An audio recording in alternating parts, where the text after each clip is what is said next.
আপনার পদত্যাগপত্র আমরা প্রিন্ট দিয়ে নিয়ে আসছিলাম স্যার। আমি চাচ্ছি আপনি একটা সিগনেচার করে দিলে আমি উপাচার্য স্যারের কাছে নিয়ে যাবো স্যার।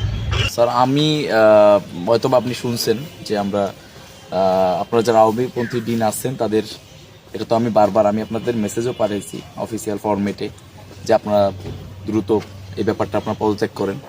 তো আপনাদের কাজ আরও সহজ করে দেওয়ার জন্য স্যার আমি আপনাদের একটা খুব সুন্দর ভাষায় আর কি, কোনো না, একটা সুন্দর একটা পদত্যাগপত্র লিখে আমি নিয়ে আসছি স্যার। আপনার সাথে একটু দেখা করে আমি চাই যে স্যার আপনি সিগনেচার করে এটা উপাচার্যের কাছে পাঠিয়ে দেন। আমি আপনার ছাত্র, সো আমার জায়গা থেকে যত সর্বোচ্চ সম্মান দেখায় স্যার আমি এটা চাই যে আপনি এটা সিগনেচার করে এখন উপাচার্য স্যারের কাছে একটু পাঠিয়ে দিবেন।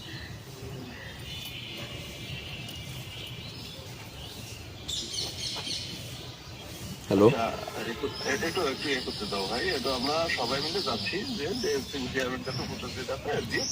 মানে 6 জনই যাবেন স্যার? কথা হয়েছে স্যার আপনাদের মধ্যে?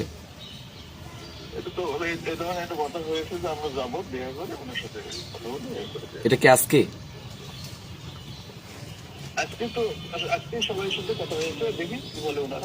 না দেখি না স্যার, আমার তো দরকার আজকে। এখন যদি আপনারা আজকে যান তাহলে আমি না হয় বিসি স্যারের সাথে আমি কথা বলতে পারি যে এই সময় আপনারা দেখা করবেন নাকি আমি ওই সময় করব, ওই সময় পর্যন্ত আমি হোল্ড করবো আর কি। আপনারা যদি সম্মিলিত সিদ্ধান্ত নিয়ে থাকেন এটা তো চমৎকার একটা ব্যাপার। এটা তো তাহলে আমাকে ওইভাবে ওই পর্যন্ত অপেক্ষাই করা লাগবে স্যার। এখন আপনারা সম্মিলিত সবার একই কথা, সেটা হচ্ছে আছে কেউ মিটিং আছে, কেউ অসুস্থ, কেউই ক্যাম্পাসে নাই।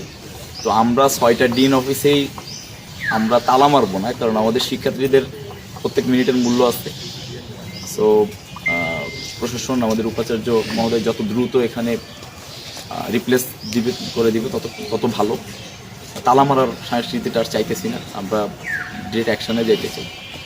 এবং এই 6 জন যদি ইউনিভার্সিটি যেহেতু তারা সম্মিলিতভাবে প্রশাসনকে জানাইছে তারা দায়িত্ব পালনে অক্ষম, কিন্তু আমাদের এখানে স্পেসিফিক 2টা কাজ, একটা হচ্ছে যে তাদের পদত্যাগ করানো, আর একটা হচ্ছে যতক্ষণ পর্যন্ত প্রশাসন তাদের বিচার কার্য না করবে ততক্ষণ পর্যন্ত তাদের টোটাল সকল কার্যক্রম, শুধু ডিন কার্যক্রম না, তাদের সকল কার্যক্রম বন্ধ থাকবে। কারণ